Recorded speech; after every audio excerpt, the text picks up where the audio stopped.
Bienvenidos a la Fundación Pablo VI, a este último programa de Encuentros para una nueva era. La religión, a lo largo de la historia, se ha configurado como una manera de entender, de comprender el mundo, de comprender la vida. La búsqueda de Dios, las preguntas sobre el origen y el final de la vida, el sentido del sufrimiento, de la propia existencia, nos han planteado permanentemente cuestiones a los seres humanos. Sin embargo, aunque millones de personas profesan la fe y la manifiestan públicamente, nos encontramos en un momento de relativismo y escepticismo, en una dinámica de posverdad, donde ni siquiera nos creemos aquello que realmente estamos viviendo. Pregunta como ¿cuál es el papel de las religiones hoy en la nueva era de este siglo XXI? ¿Cuál será la contribución que hagan las religiones a la paz, a la convivencia? ¿Si podremos vivir sin la existencia de Dios? ¿O si la religión tendría que ceñirse al ámbito privado o más bien expresarse en una esfera pública? Son algunas de las muchas cuestiones que nos plantearemos hoy en este espacio de encuentros para una nueva era. Comenzamos.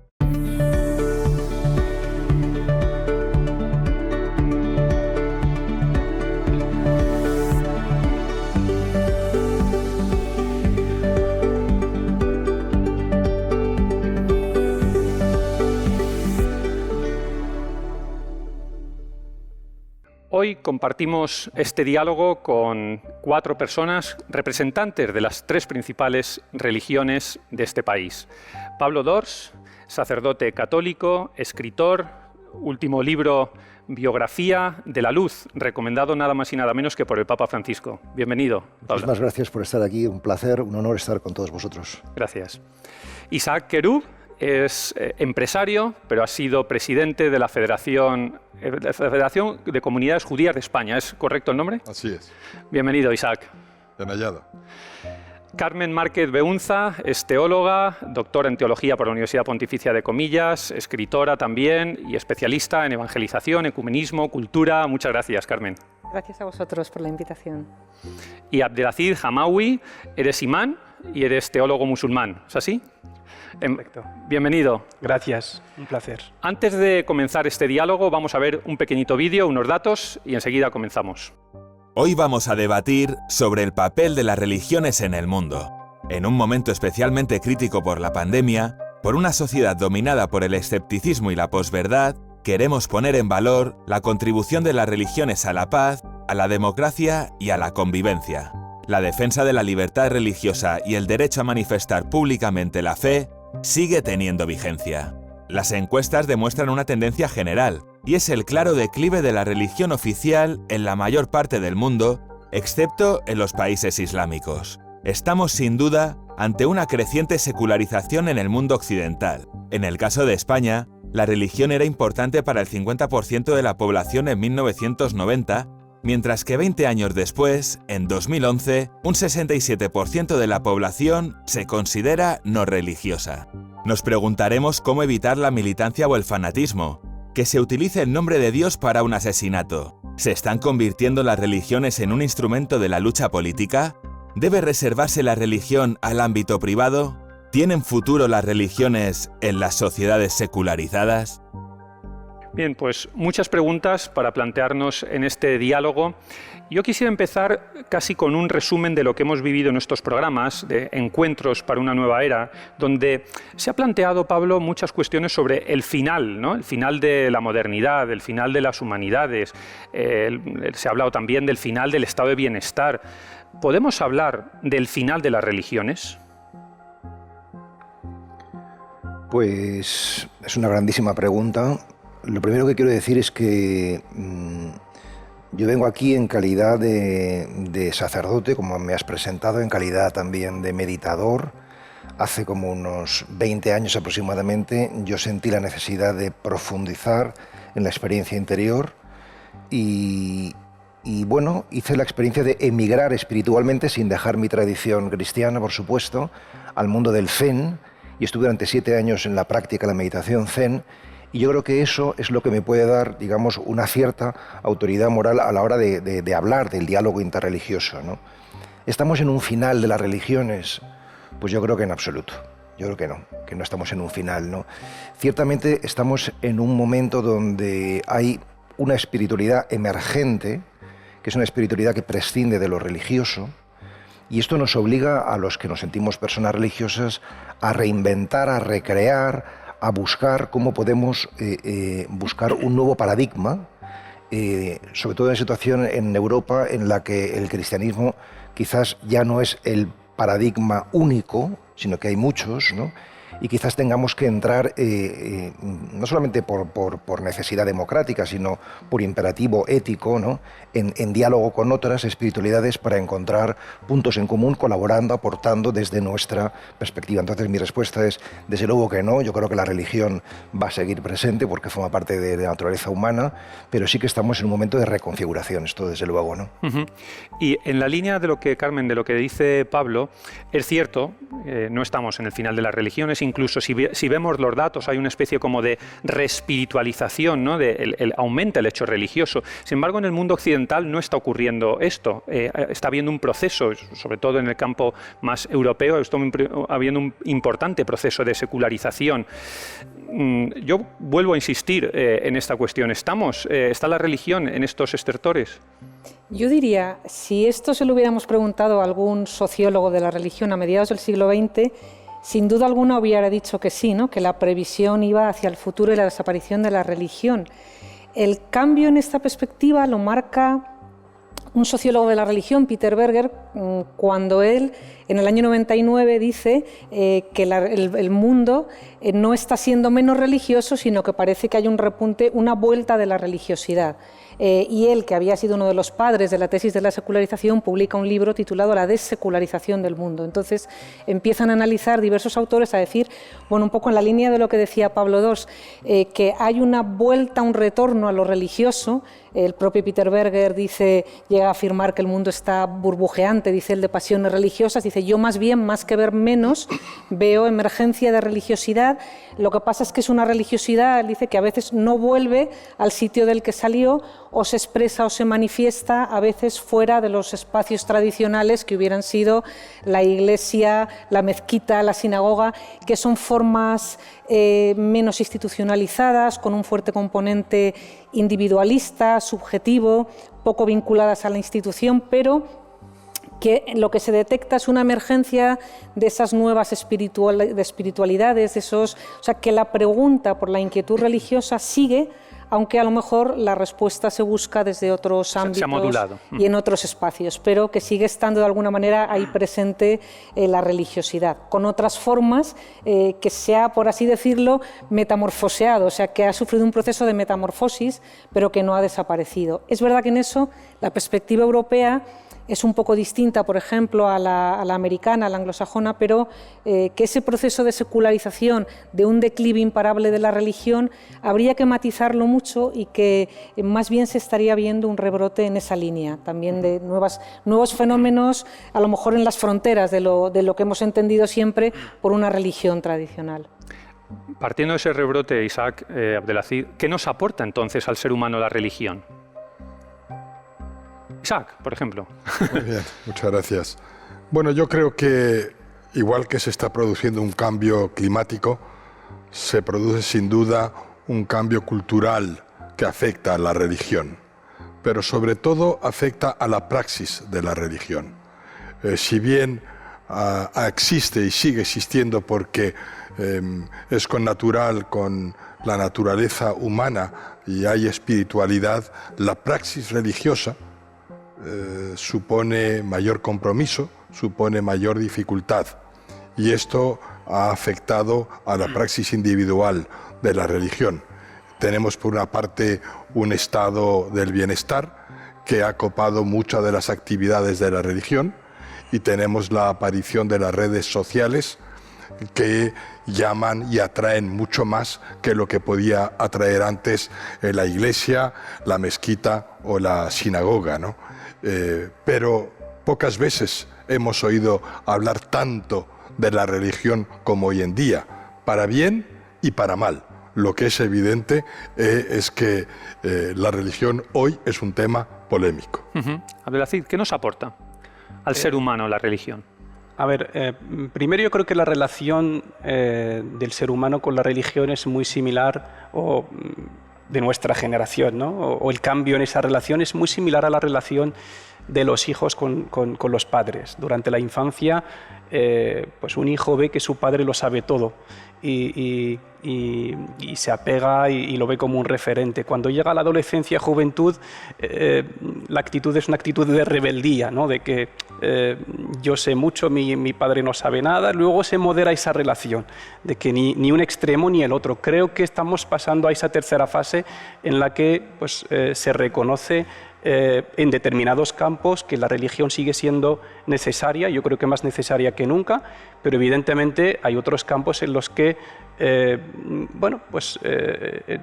se han encontrado otras fórmulas de atención. Un ejemplo, pues, hace unas cuantas décadas, pues el imán de la mezquita, por ejemplo, era para su comunidad el psicólogo, el educador, el trabajador social, el profesor, era todo. Se recurría a la mezquita para todo, pero hoy hay muchas profesiones y muchas ramas de la ciencia que atienden esas necesidades. El hecho de que la religión hoy sea un tema de debate público, político, mediático, incluso legislativo en algunos países, significa que sigue siendo importante. ¿Qué puede aportar en la actualidad? Yo creo que sobre todo en dos campos. El primero es el individual, porque hasta ahora pues, la religión es la única capacitada para resolver las dudas existenciales de la persona, para pues responder a esa necesidad inherente, íntima, ese instinto de búsqueda a Dios, de buscar esa paz mediante el vínculo con el Creador, y eso se refleja en los libros, en el top de ventas de los libros, ¿no? Siempre hay libros relacionados con espiritualidad, con religiones, con desarrollo personal, y el otro es el campo moral. No, creo que el sistema materialista pues, ha provocado una crisis moral evidente, y ahí pues, el papel de la religión puede ser relevante para marcar o crear o restablecer el equilibrio entre lo material y lo espiritual en todos los ámbitos de la vida, para que haya un desarrollo material necesario en economía, en tecnología y en todo, pero que vaya acompañado de una ética que lo humanice, ¿no? Y a mí sí que me gustaría responder a esta cuestión, ¿no? De qué es lo que aporta la religión. Yo suelo decir que la religión lo que aporta es la poesía. La religión es, a mi modo de entender, la poesía de la espiritualidad. Es decir, todos necesitamos espíritu, necesitamos vida, necesitamos energía, necesitamos fuerza, y las religiones son formas lingüísticas y formas gestuales para conducirnos hacia esa fuente espiritual, ¿no? Entonces, cuando hablamos de espiritualidad y de religión, pues yo suelo decir que la espiritualidad es el vino y la religión la copa, ¿no? Y por tanto la forma, ¿no? Entonces, el espacio, el ámbito propio de lo religioso es lo poético, ¿no? Si lo planteásemos así, seguramente nunca habría conflicto interreligioso, ¿no? Sino que sería pues, un compartir distintas visiones poéticas, ¿no? Y prácticas de la vida, ¿no? Y si me permites, Pablo, en línea precisamente de lo que estás señalando, y porque también Abdelazid hacía referencia a ese individualismo, ¿no? A esa espiritualidad individual, ¿no os parece que se está perdiendo precisamente por esa espiritualidad individual el sentido también de comunidad que tiene la religión, el sentido de ver a Dios a través del otro?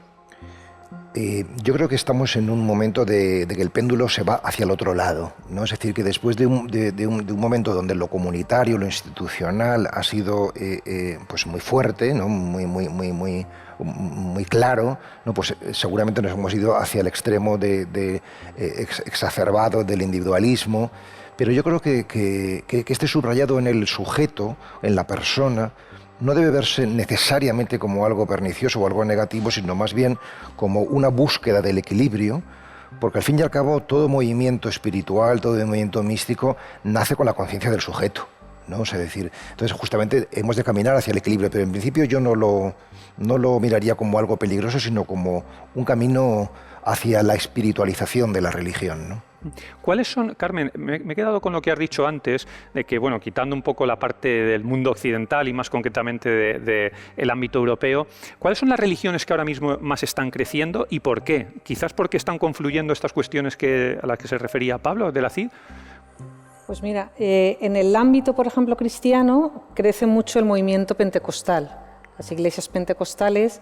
En Occidente, todo lo que tiene que ver con el mundo de las religiones orientales parece que tiene mucho atractivo, y yo creo que eso tiene mucho que ver también con un tipo de religiosidad, por ejemplo, en el caso del pentecostalismo, más emotiva, de escaso componente, donde prima más el sentimiento, vamos a decirlo así, que la doctrina o el dogma. Entonces, es un reflejo también, yo creo, de la cultura nuestra, ¿no? Somos religiosos culturalmente, ¿no? No podemos dejarnos al margen eso. Entonces, en un contexto, bueno, de una sociedad más individualista, no es extraño que esa dimensión institucional o comunitaria de la fe cueste más verla y cueste más entenderla. Claro, nosotros en términos cristianos decimos no hay cristianismo sin iglesia, y el cristianismo es una fe que se vive comunitariamente, pero es verdad que hoy nos encontramos con ese fenómeno muchas veces de creyentes no afiliados o creyentes sin iglesia, ¿no?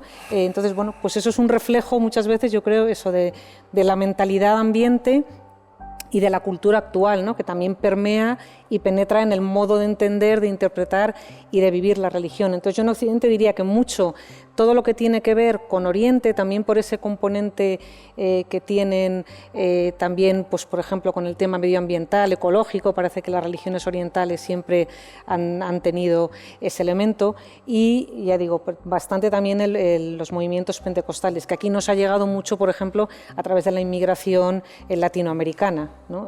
Pues muchos de estas iglesias, comunidades. Isaac, en la religión judía también está ocurriendo este proceso donde está abundando esa idea de meditación, curiosamente en un mundo, por cierto, lleno de ruidos, donde ansiosamente buscamos experiencias y lo único que queremos es ocupar todo nuestro tiempo. Quizás a lo mejor por eso están surgiendo con fuerza estas ideas.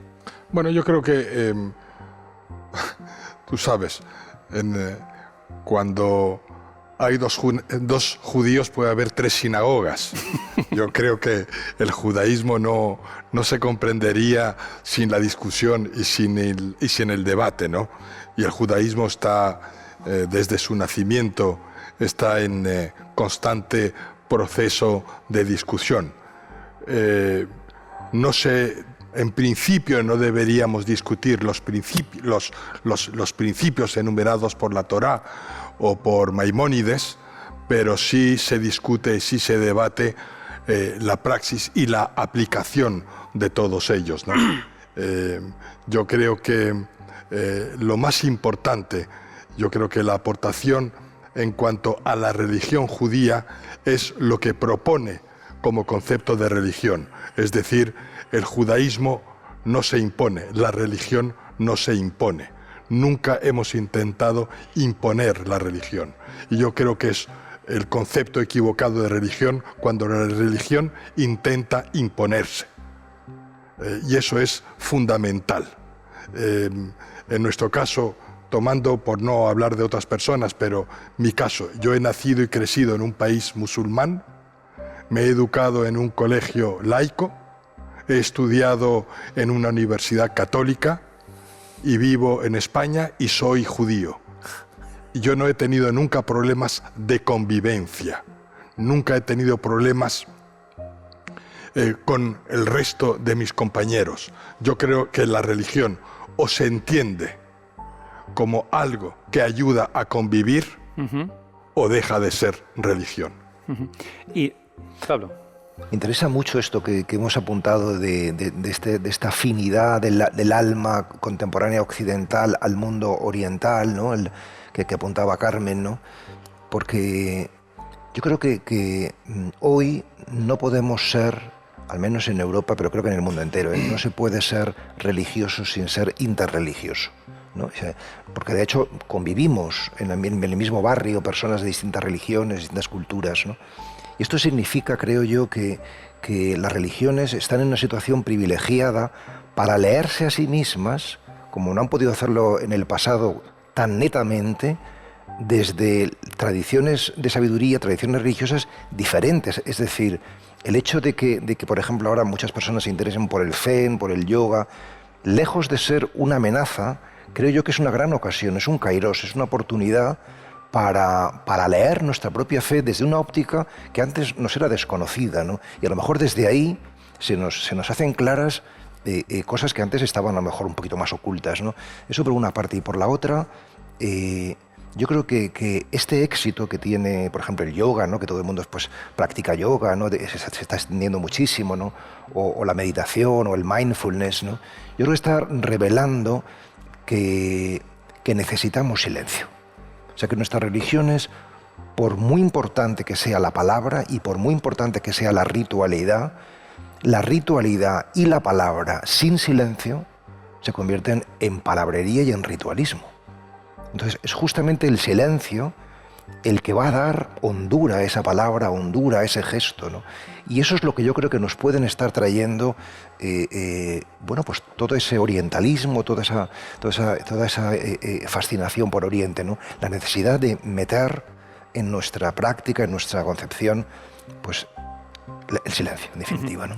Luego hay otro binomio en esto que estás comentando, Pablo, que es el binomio tradicional entre la oración y la acción. Que es también muy clásico en nuestras religiones, las tres que estamos aquí en este plato.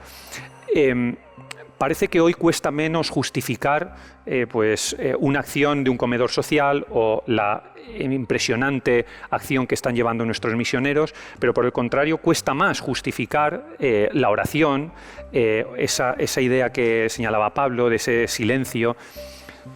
¿Os está pasando también en vuestras religiones, Abdelazid, Isaac?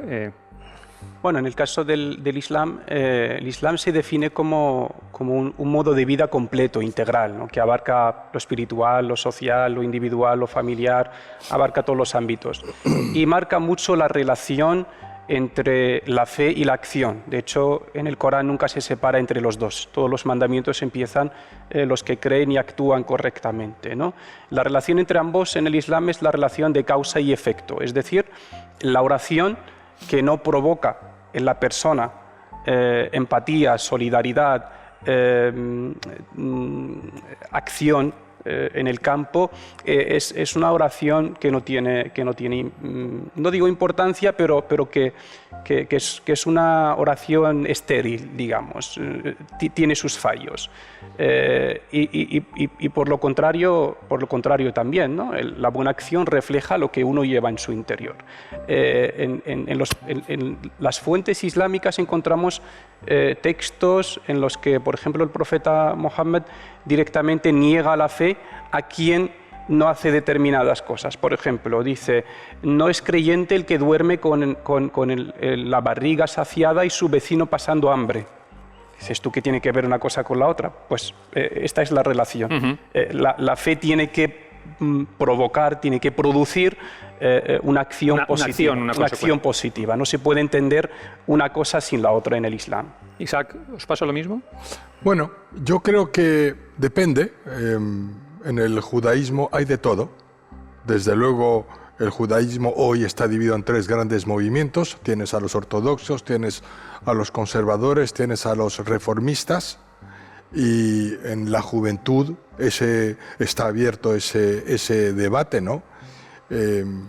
Nosotros lo que hemos propuesto siempre, que hemos convivido y que hemos pasado la mayor parte de nuestra historia fuera de nuestra tierra, en la diáspora, lo que hemos propuesto es el derecho a la diferencia o lo que llama el rabino Sachs la dignidad de la diferencia, ¿no? Para nosotros es importante que cada uno sea consciente de su propia identidad, incluso identidad religiosa, y respete al otro en su identidad. Esa es, en nuestra opinión, la base de la convivencia, objeto de la religión.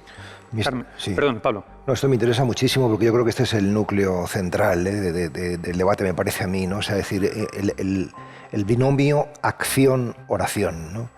O sea, yo creo que la crisis de la religión, si es que hay tal, y en la medida en que la haya, o si quieres, el éxito de la espiritualidad se ha construido, o el crédito de la espiritualidad se ha construido sobre el descrédito de la religión, ¿no? ¿Y por qué? Porque no ha habido oración, porque no ha habido contemplación, ¿no? O sea, decir que nosotros en Occidente hemos hecho un mito del pensamiento y de la acción. ¿no? Es decir, que tenemos una situación y ¿qué hacemos? Pensarla y actuar, ¿no? No, lo que no hacemos es contemplar, es decir, mirar, ¿no? O sea, y realmente antes de pensar y antes de actuar hay que recibir, hay que contemplar, ¿no?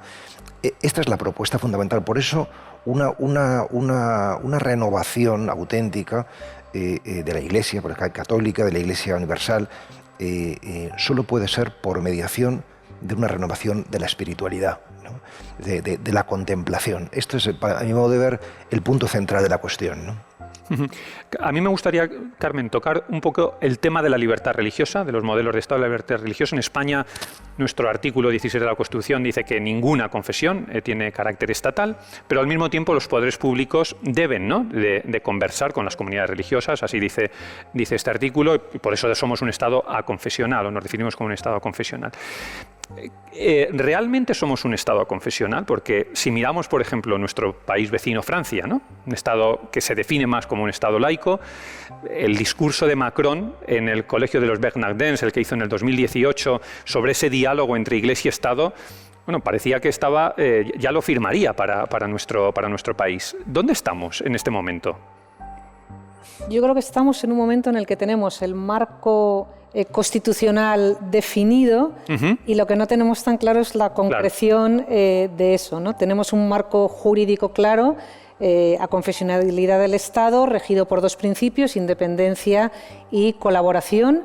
La cuestión es eso, cómo se concreta, ¿no? Yo creo que ahí es donde tenemos la dificultad, ¿no? Yo creo que cabe un amplio espacio para la presencia pública de lo religioso sin que eso vulnere esa confesionalidad del Estado, ¿no? Entonces, en ese sentido, yo creo que no, ahí hay una reivindicación desde el ámbito de lo religioso, desde el cristianismo y desde otras confesiones, de una presencia precisamente por la convicción de que las religiones tienen algo que aportar y algo con lo que contribuir al futuro y el bienestar de la humanidad. Entonces, en ese sentido, respetando, como decía, la laicidad, la confesionalidad del Estado, pero cabe todo un ámbito de presencia de lo público, de la religión, perdón, al ámbito de lo público.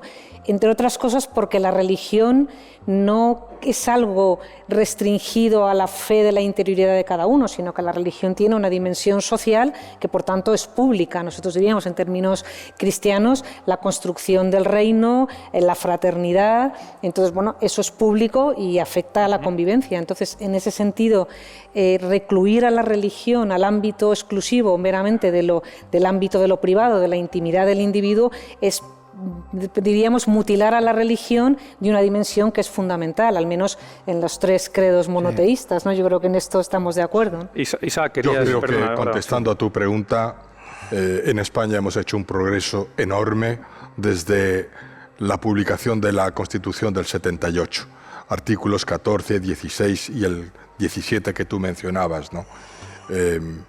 El Estado español se define como aconfesional, y donde todas las religiones pueden, todos los miembros de las religiones pueden practicar su religión en libertad. Además, la diferencia entre la confesionalidad y un Estado laico es que el Estado puede promover el elemento religioso.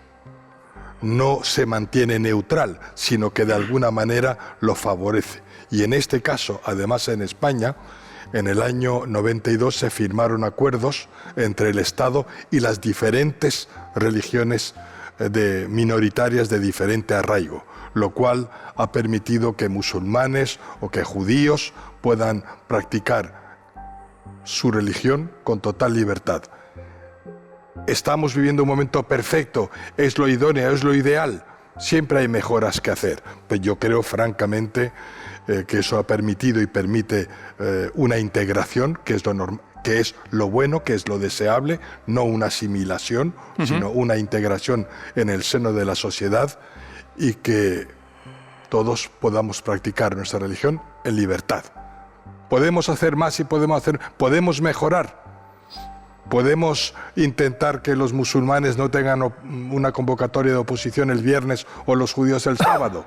deberíamos intentarlo. Queríais intervenir también por aquí, me habéis pedido. Yo también quiero decir que evidentemente estoy de acuerdo con Carmen, porque es clarísimo, ¿no?, que la fe cristiana tiene dimensión pública y que, en fin, vivirlo en el reducto privado pues no tiene sentido, ¿no? Pero el asunto es qué tipo de dimensión pública tiene que tener, ¿no? Porque, claro, por ejemplo, hay confesiones de Jesucristo que yo creo que tienen, aunque aparentemente sean confesiones de Jesucristo, pero realmente tienen poco de confesión de Jesucristo, porque no logran crear vínculos o puentes de comunión con los demás, sino más bien logran enconar las posturas, ¿no? O sea, yo recuerdo cuando yo era capellán de la Universidad Autónoma de Madrid, pues el grupo de jóvenes que estaba ahí en la capellanía me decía, ¿por qué no sacamos a la Virgen por el campus, ¿no? O sea, bueno, pues tenemos derechos, somos cristianos, ¿no? Yo les intentaba hacer entender que eso, que es fantástico en muchos contextos, en ese contexto, ese símbolo religioso pues iba a provocar un enconamiento y un enfrentamiento mayor en lugar de generar un puente.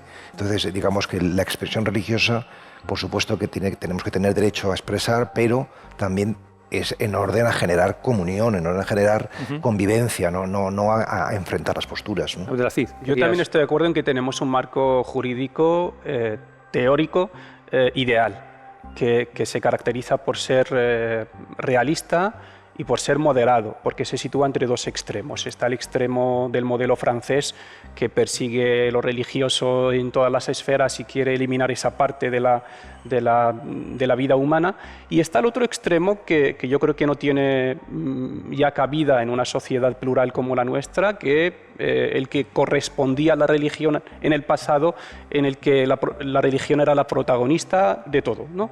Pero esto en la teoría. En la práctica yo creo que nos queda todavía mucho camino por recorrer. Por poner un ejemplo, el de la comunidad musulmana, pues sí, esos acuerdos de cooperación entre el Estado español y la Comisión Islámica de España, firmados en el 92, fueron un gran avance para su tiempo, que hasta el día de hoy siguen siendo unos acuerdos de lo mejor que hay, pero en la práctica muchos de sus artículos no se han desarrollado, no se han ejecutado, y seguimos peleando por llevar a la práctica una ley que se firmó hace 30 años.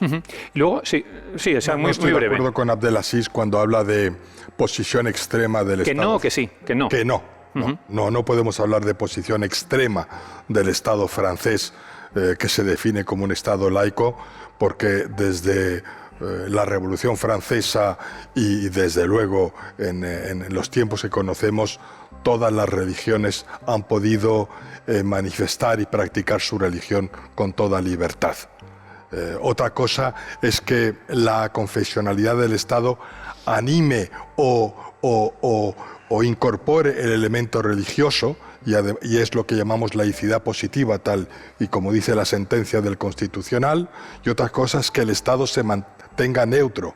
Pero tenemos el caso de Inglaterra, donde sí hay una religión de Estado, que es la anglicana, y donde también se pueden practicar todas las demás religiones, ¿no? Hombre, yo con extremista me refiero a que pues las últimas leyes aprobadas en Francia, no tiene sentido que el Estado prohíba pues a una mujer vestirse con el hijab. Claro, de eso quería hablar. No, pero es que no es ya en la escuela pública, es que es para acompañar a su hijo a una excursión o para recoger a su hijo del colegio.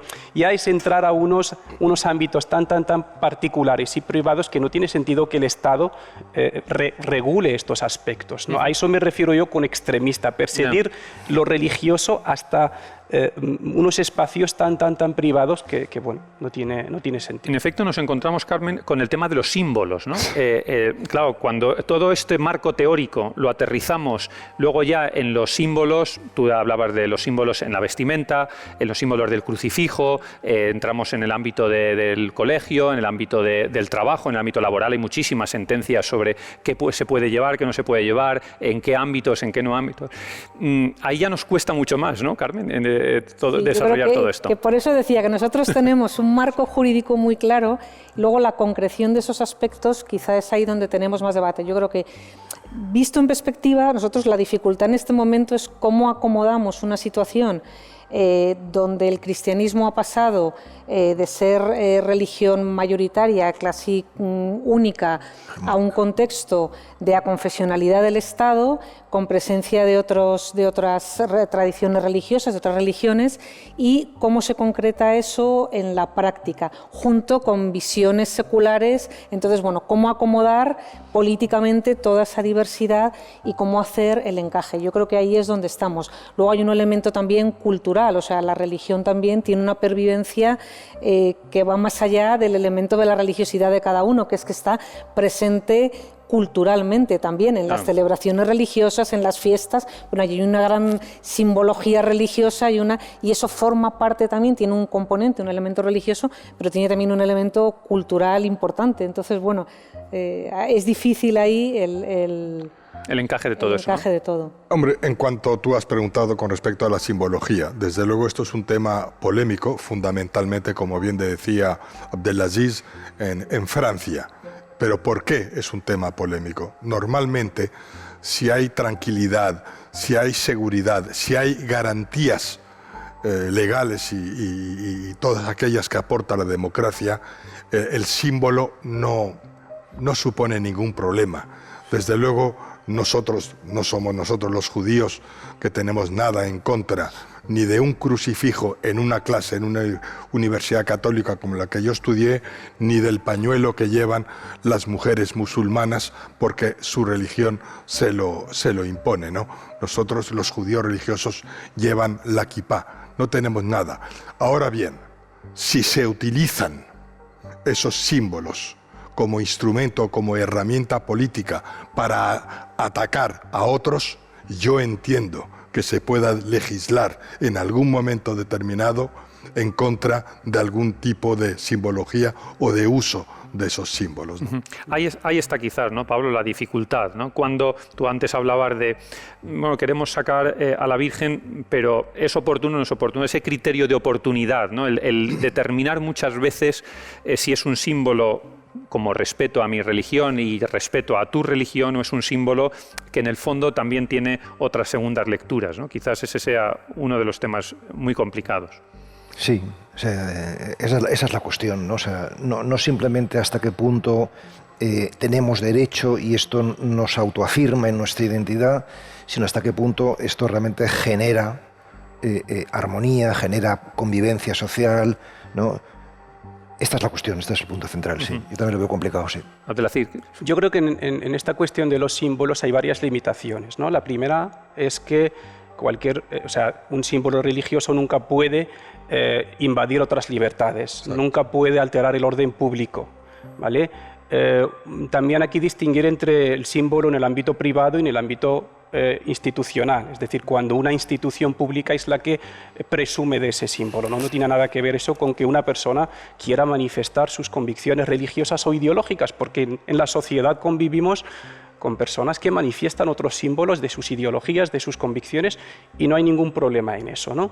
Entonces, creo que aquí el tema es tratarlo con mucha naturalidad, ¿no?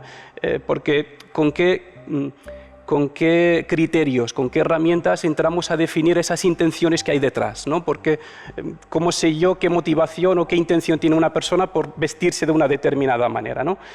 Por supuesto, estamos de acuerdo en que la instrumentalización religiosa aquí no tiene cabida, ¿vale? Pero es que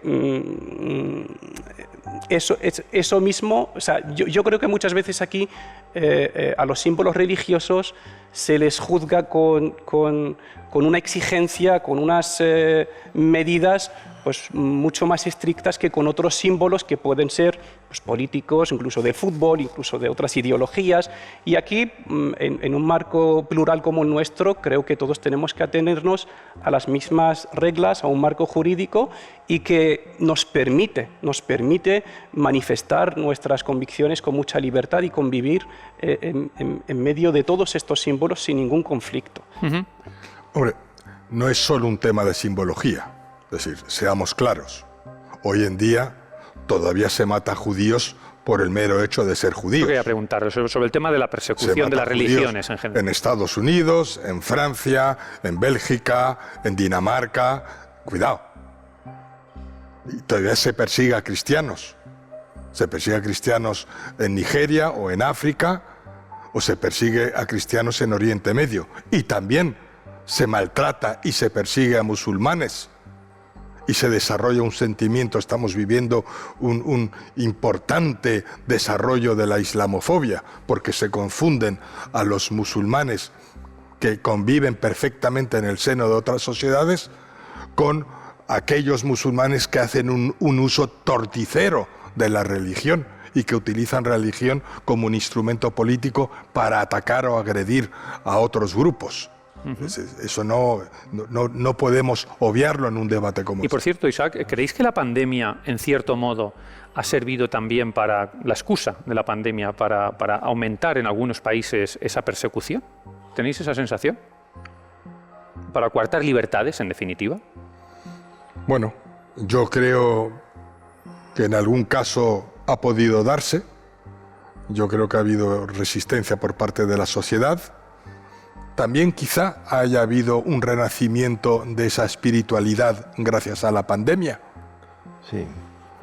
Eso sí, Pablo, ¿no? Eso sí. El hecho de que haya habido un resurgimiento del interés por la interioridad, por la espiritualidad a raíz de este enclaustramiento, este confinamiento al que hemos estado sometidos, yo creo que eso, por lo menos en lo que yo he tenido acceso, me parece que es cierto, ¿no? O sea, a mí este tema de la simbología, yo me he quedado con ganas de decir algo, ¿no? Y es que está muy bien todo el tema de la salvaguarda de los derechos, esto es básico, ¿no? O sea,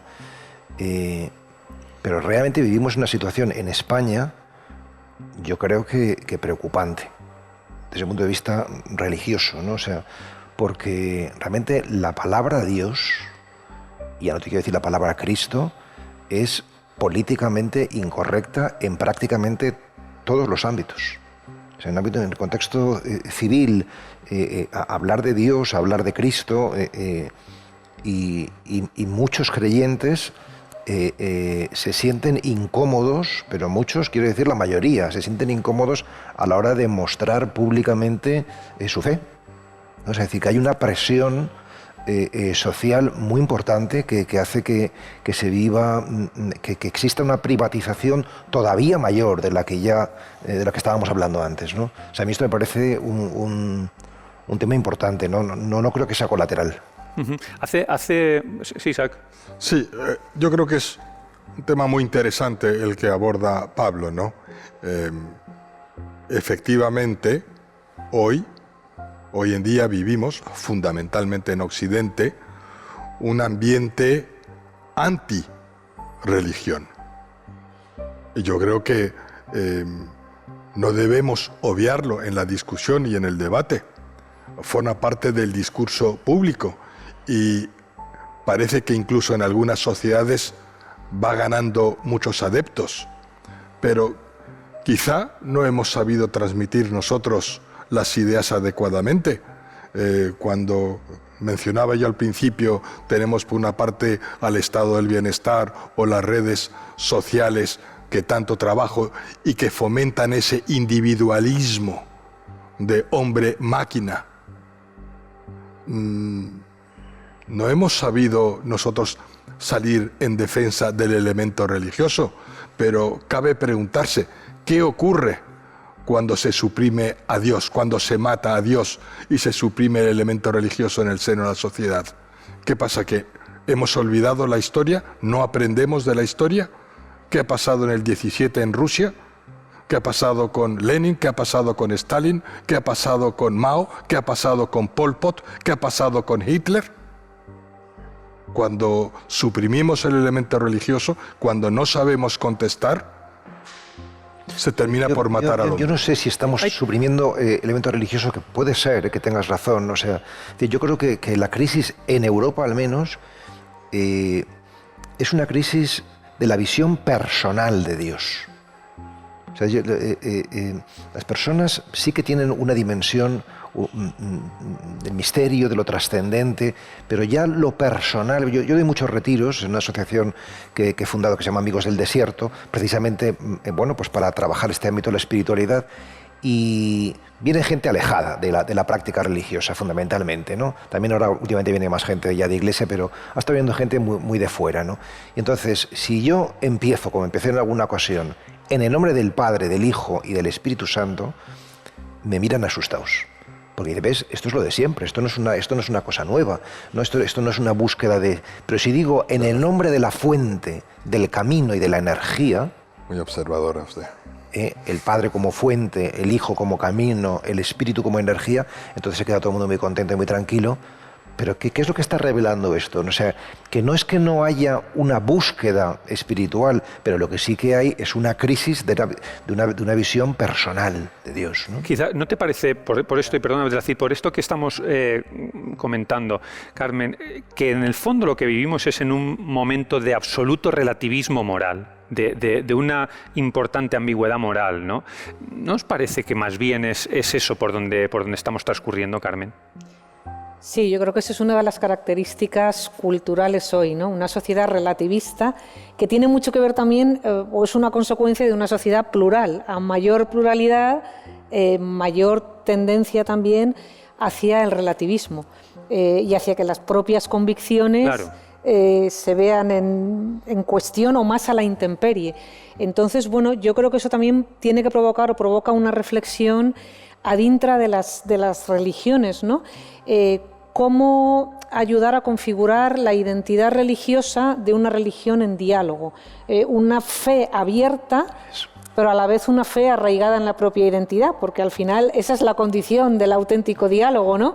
Yo no diálogo si no tengo unas convicciones a partir de las cuales dialogar, ¿no? Yo diálogo, yo no tengo que poner a un lado aquello en lo que creo para abrirme al diálogo, sino que dialogo desde mi fe y desde lo que creo. Entonces, yo creo que una de las cuestiones claves y más clave a futuro es la cuestión de la identidad religiosa.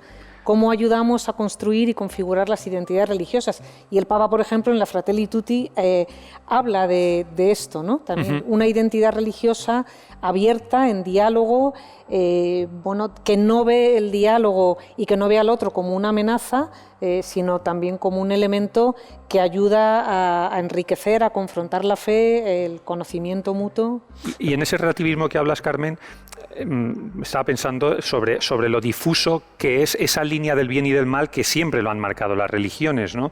¿Quién marca ahora esa línea del bien y del mal en el ámbito tan relativista en el que nos encontramos? No solo del bien y del mal, sino... O sea, las religiones, hablo más desde el cristianismo, pero creo que es una experiencia compartida, ¿no?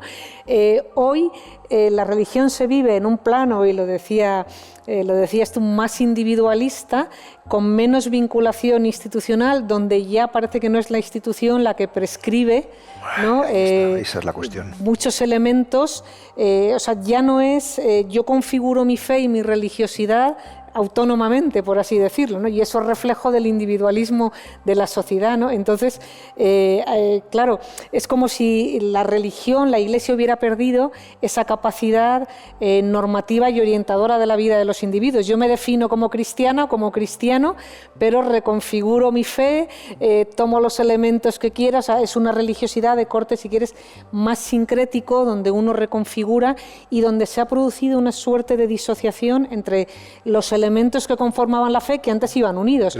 Era práctica, creencias, una espiritualidad, una dimensión moral. Ahora uno se puede definir creyente, pero desvinculado de la institución o relativizando el aspecto doctrinal. Entonces, es un Pablo, porque me había pedido también Abdelazid. Yo quería hacer un comentario sobre el punto anterior de la pandemia, ¿no? Yo creo que esta gran prueba que hemos pasado como sociedad, como individuos, pues evidentemente pues la religión también la ha tenido que pasar, y me refiero a la religión como instituciones y como valores. Por un lado, como ha dicho antes Isaac, esta situación de crisis ha beneficiado en parte a la religión porque pues un gran sector de la población se ha refugiado en Dios y en la religión para afrontar la enfermedad, el sufrimiento, la muerte, pero por otro lado ha permitido también a la religión recuperar ciertos papeles que tenía perdidos, como darse a conocer como un elemento de cohesión social, como un elemento de solidaridad, creo que en ese sentido ha sido una oportunidad. Pero por otro lado, Por ejemplo, en nuestro caso como comunidad musulmana española, la crisis pues, nos ha permitido ver muchas carencias, muchas deficiencias, algunas internas y otras externas, ¿no? Las internas tienen que ver con la organización, con la estructura, y las externas tienen que ver con esos derechos que comentábamos antes, ¿no? Por ejemplo, el derecho al entierro, ¿no? En esta pandemia y con la dificultad de movilidad nos hemos visto muchas veces muy bloqueados sin poder enterrar a nuestros seres queridos, pues porque hay muy pocos cementerios y todos ellos tienen la limitación de la zona geográfica, ¿no? Solo quería hacer este comentario. Pero sobre este último punto, el caso del Islam es diferente. El Islam, como no hay una institución y una jerarquía como tal a la que todos los musulmanes tengamos que estar vinculados, el Islam de por sí se vive a nivel individual, ¿no? Es decir, nadie ejerce el control sobre la persona o ni siquiera el seguimiento, ¿no? La fe y la práctica religiosa en el Islam se ejerce a nivel individual en una relación y un compromiso con Dios. Se entra al Islam con un testimonio de fe muy sencillo en el que uno reconoce a Dios como el creador y al profeta Mohammed como su mensajero y a partir de ahí empieza a practicar la religión. Tiene unos compromisos individuales y otros comunitarios, pero no existe esa dimensión institucional. Por eso yo creo que en el marco o en el campo moral que estamos comentando, pienso que eso se debe básicamente a que las religiones vamos un poco atrasadas en ese proceso de adaptación a los tiempos, ¿no? Y por eso, evidentemente, si no, aquello de renovarse o morir es totalmente cierto, ¿no? Y en el renovarse o morir, que dice Abdelaziz, Pablo, los lenguajes, tú antes hablabas del lenguaje, de la poesía. Tenemos también que renovarnos las religiones en el lenguaje, en el contexto, en la forma de comunicarnos, en la forma de expresar. Desde luego que sí, un sí rotundo, ¿no? O sea, yo quiero decir también una cosa de lo anterior, brevísimo. O sea, y esta reconfiguración que apuntaba Carmen, ¿no? que hoy pues uno se puede definir pues cristiano, pero no eclesial, en fin, tantas cosas, ¿no? Yo creo que no es algo necesariamente negativo, o sea, que eso no apunta necesariamente a una religión a la carta y demás, ¿no? Sino que eso está apuntando hacia una personalización de la fe y hacia una verdadera maduración de la fe, ¿no? Que no simplemente acepta lo que institucionalmente se propone, sino que realmente busca comprender, busca reconfigurar para la propia vida, es decir, que tiene algo también de positivo y de necesario, ¿no?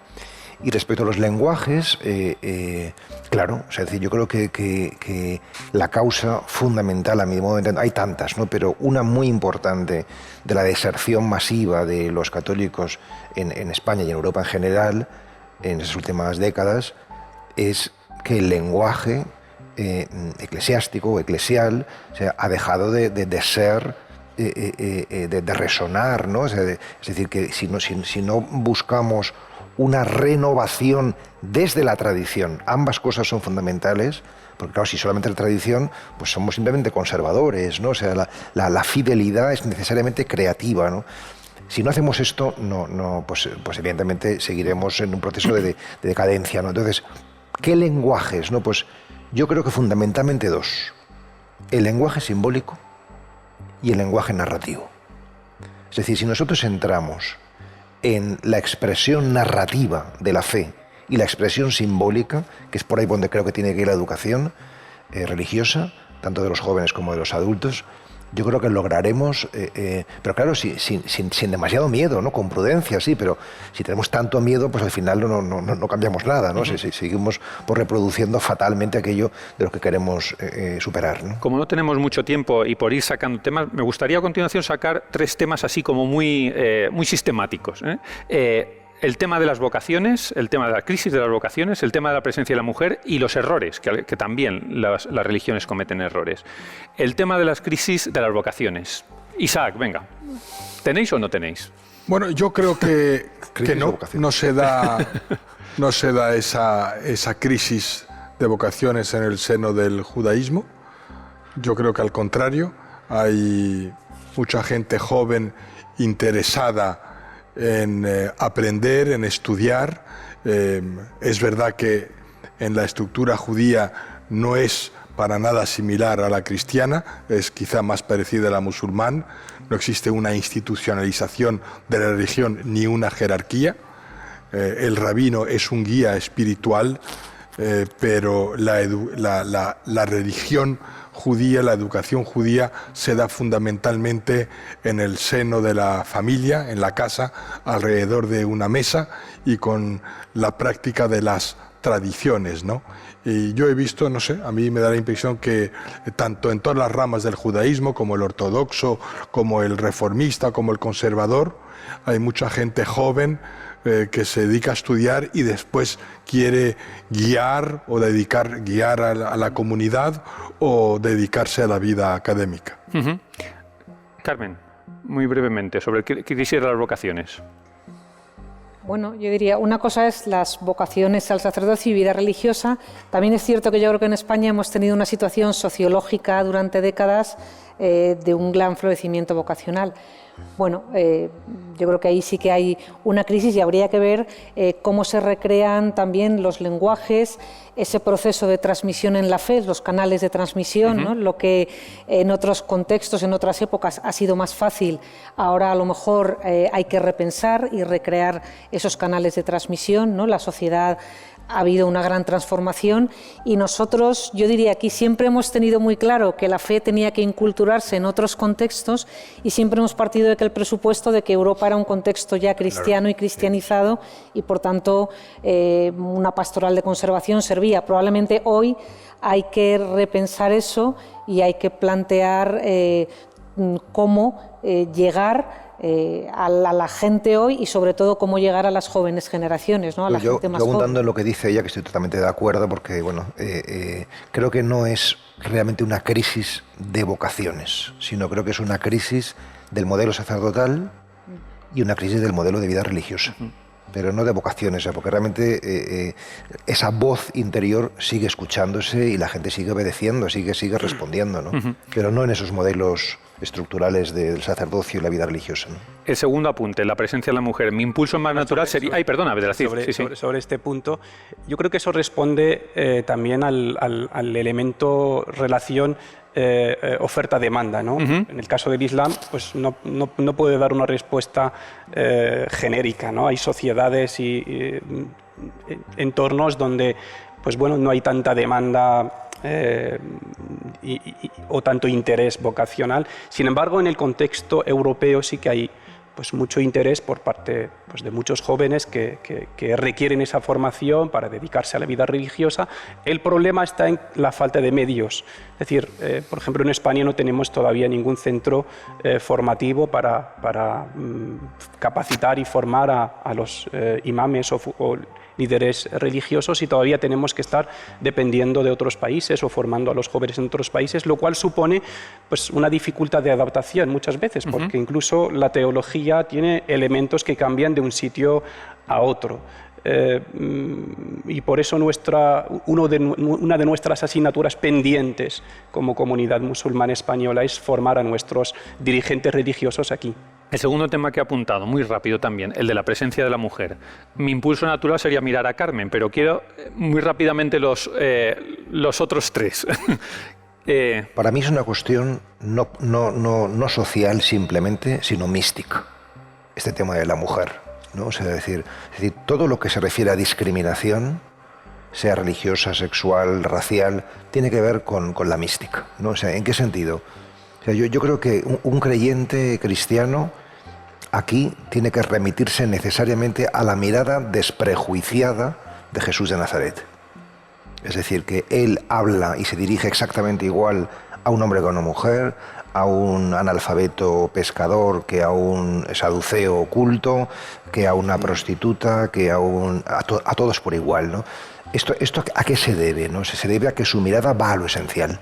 No se queda en lo anecdótico, no se queda en lo circunstancial, ¿no? O sea, yo creo que mientras no trabajemos la dimensión espiritual, la dimensión mística, esta discriminación de la mujer va a existir. En el mundo judío yo creo que vemos cada vez mayor presencia de la mujer a nivel de guías espirituales. Cierto es que en el movimiento ortodoxo no se admite a la mujer que ejerza como rabino. Esto no es un impedimento expuesto en la Torá, sino que viene de una tradición, puesto que los sacerdotes del templo eran hombres, llamados los Kohanim, y desde entonces no se admitió que la mujer fuera rabino, pero circunscrito al tema ortodoxo. En el ámbito, en los movimientos reformistas y conservadores, se admite que la mujer ejerza como rabino. Y Abdelaziz. Yo aquí distingo entre dos espacios. En las fuentes islámicas, que son el Corán por un lado y las enseñanzas del profeta Muhammad, no se refleja ninguna discriminación en cuanto a derechos, obligaciones, papeles, funciones, todo. Y la mujer musulmana desde la primera sociedad fundada por el profeta tuvo un papel protagonista. Pero en el campo de las comunidades, las instituciones, sí que el papel de la mujer sigue estando por debajo de lo deseado en general, y creo que para ser fieles a las enseñanzas del Islam hay que potenciar ese papel de la mujer, y por eso ha surgido en el Islam algo que se llama el feminismo islámico, que reivindica un espacio adecuado a la mujer partiendo desde el Corán y las enseñanzas del profeta. Carmen.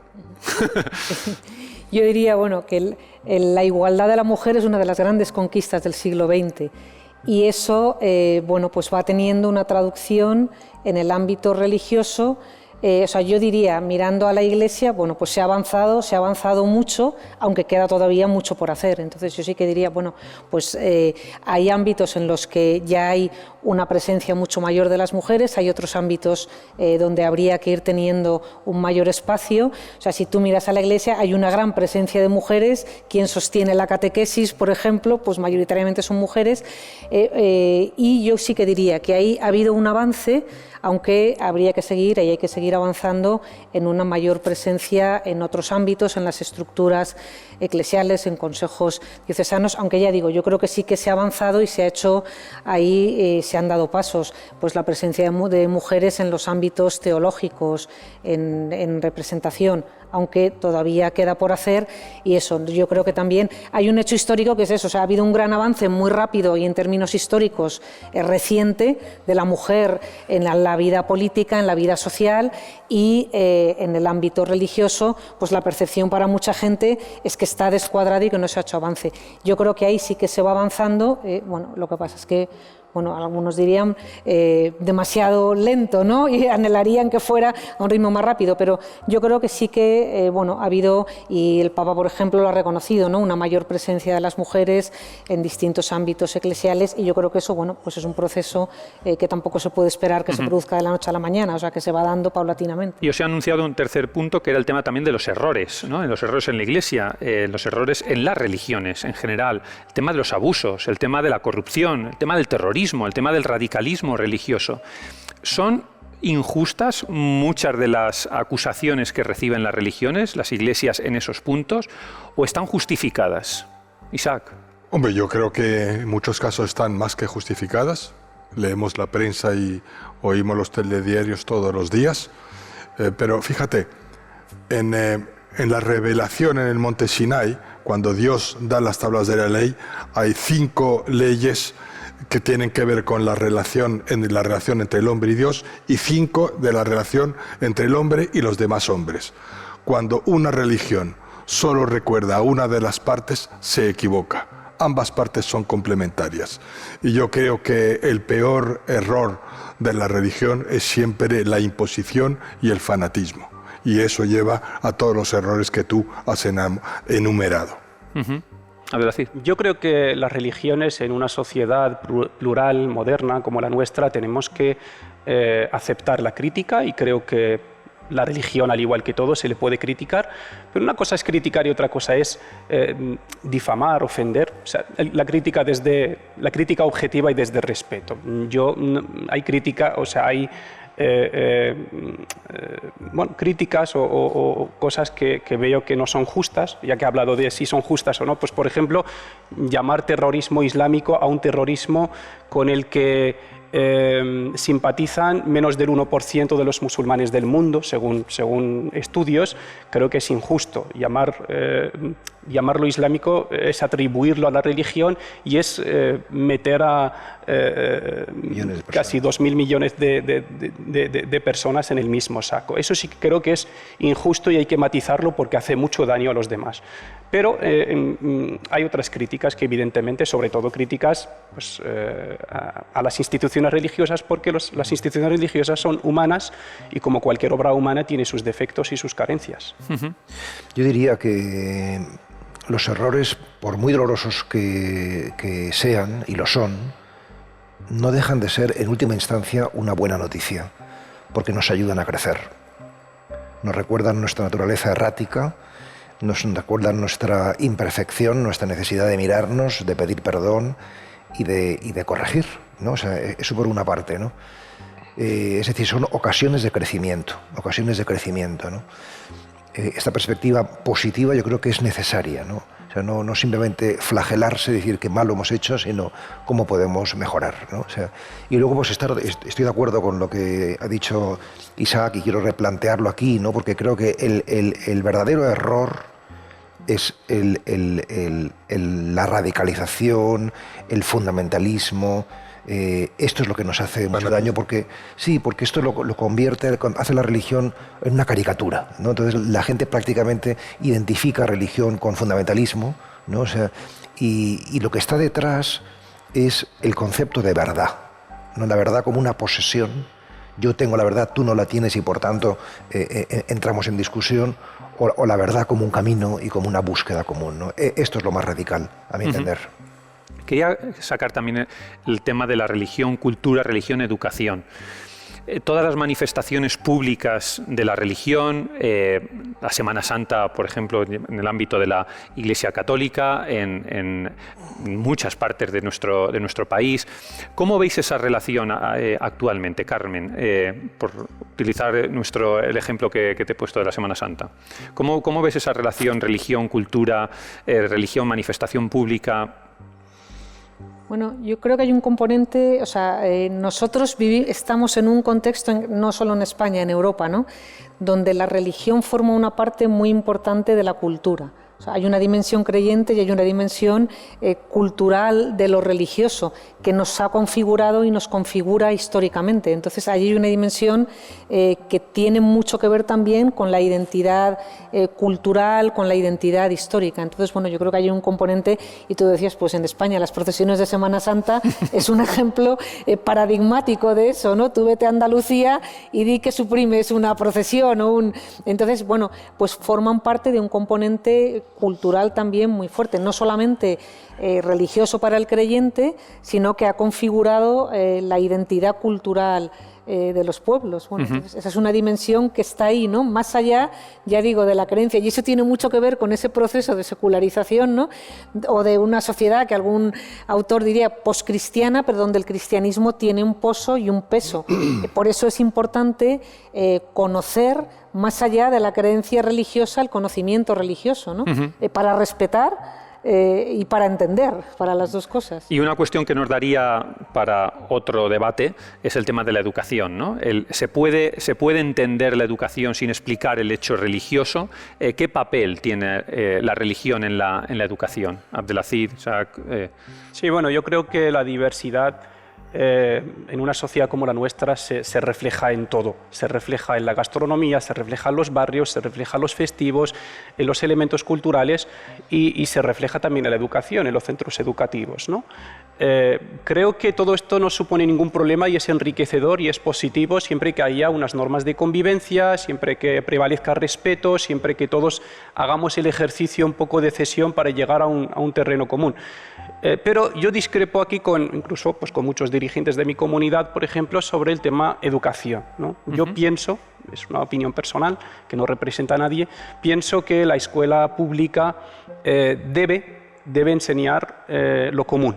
Lo común quiere decir, debe enseñar los valores universales, debe enseñar la historia de las religiones debe enseñar lo que se comparte, ¿no? Y luego lo que es la enseñanza puramente religiosa, yo defiendo que siga o que se mantenga en el espacio de los centros religiosos. Creo que es un papel que hacen las instituciones religiosas, porque no le veo mucho sentido a que en un centro educativo pues, los niños musulmanes tengan que ir a su clase, los judíos a su clase, los cristianos a su clase, cuando esos mismos niños vienen de una comunidad, de una familia que ya les enseña lo mismo. Sin embargo, creo que es una asignatura fundamental, obligatoria, tiene que ser la diversidad, tiene que ser la convivencia, tiene que ser capacitarnos para ver esta diversidad como un elemento enriquecedor, como algo positivo, y enseñarnos sobre todo a convivir en medio de esta diversidad. Mira, aquí yo tengo un sondeo efectuado por Gallup en abril del 2017 a nivel internacional, donde 62% de los entrevistados se declara religioso, 74% consideran que tienen alma, que existe el alma, 71% creen en Dios, 56% creen en el cielo, 54% cree en la vida después de la muerte y 49% cree en el infierno. Por tanto, el hecho religioso parece muy inherente a la naturaleza del hombre. En cuanto a la educación o se basa en el respeto por el prójimo o deja de ser educación. Para mí eso es fundamental y trasciende el tema religioso. No habrá religión bien entendida mientras las religiones no enseñen a todos y cada uno de sus miembros a respetar al prójimo, a respetar el derecho a la diferencia, la dignidad en que consiste esa diferencia y, por supuesto, como bien decía Abdelaziz, en la diversidad. Ese es nuestro mundo y eso es donde estamos condenados de alguna manera a convivir, pero convivamos cada uno en su diferencia, ¿no? Que es lo que nos hace mucho más ricos. Una última cuestión porque se nos acaba el tiempo. Yo me he apuntado aquí, decía Abdelaziz ahora mismo, que él considera, y era una opinión personal, decía que se debe de enseñar lo común. Me recuerda el Papa Francisco en Fratelli Tutti, en su última encíclica, cuando habla del servicio de las religiones al servicio de la fraternidad en el mundo, habla de los valores comunes, ¿no? en esa encíclica. ¿Entendemos todas las religiones lo mismo por valores comunes? Cuando tú dices hay que enseñar lo común, ¿entendemos todos por valores comunes los que resalta en Fratelli Tutti, igualdad, justicia? Pablo. Es una pregunta difícil y yo creo que la respuesta es muy resbaladiza, ¿eh? O sea, me da la impresión de que seguramente no, de que seguramente damos contenido. La palabra valores, que es un concepto en el que todos nos apuntamos, no deja de ser bastante abstracto y teórico. O sea, a mí me gusta más que hablar de valores, hablar de biografías y hablar de narraciones, ¿no? O sea, creo que ahí, en ese territorio, nos podemos encontrar mejor, ¿no? Es decir, que tengo mis dudas. Pues perdona, Abdelaziz, tenemos 30 segundos. Yo simplemente basándome en una trayectoria de diálogo interreligioso que supera los 15 años, pienso que sí que hay muchos valores comunes. Pienso que, sobre todo las tres religiones monoteístas, compartimos muchos valores: la fraternidad, la igualdad, el amor al prójimo, la generosidad. Hay muchos valores. Evidentemente, si entramos en los matices, encontramos algunas diferencias que yo creo que sin importancia, y creo que debemos actuar como un frente común para conservar y proteger estos valores, porque hay muchos de ellos que están en peligro de extinción. Pues hemos llegado a... Yo prefiero conservar las personas, ¿no? Es decir, esto es para mí lo esencial. Bueno, pero es cierto que hay valores comunes. Sí. Yo creo que hemos de trabajar Claro que sí, pero tantas veces lo pequeño es lo que nos diferencia, ¿no? Muy bien, pues muchísimas gracias, Pablo, Isaac, Carmen, Abdelaziz. Muchas gracias a todos los que nos han seguido en estos programas que hemos tenido y que hoy ponemos el broche final a esta serie de encuentros, de espacios para una nueva, de encuentros para una nueva era. Ha sido un placer placer estar con todos ustedes, con todos los que nos han seguido en la Fundación Pablo VI, con todos los que nos han seguido a través del canal 13TV, y quiero dar las gracias a todas las personas que han estado detrás de ello, y en especial pues a la directora de comunicación de la Fundación Pablo VI, Sandra Bárez, y a todo el personal de 13TV. Muchísimas gracias a todos. Hasta la próxima. Ahora les dejamos con la película Hotel Ruanda.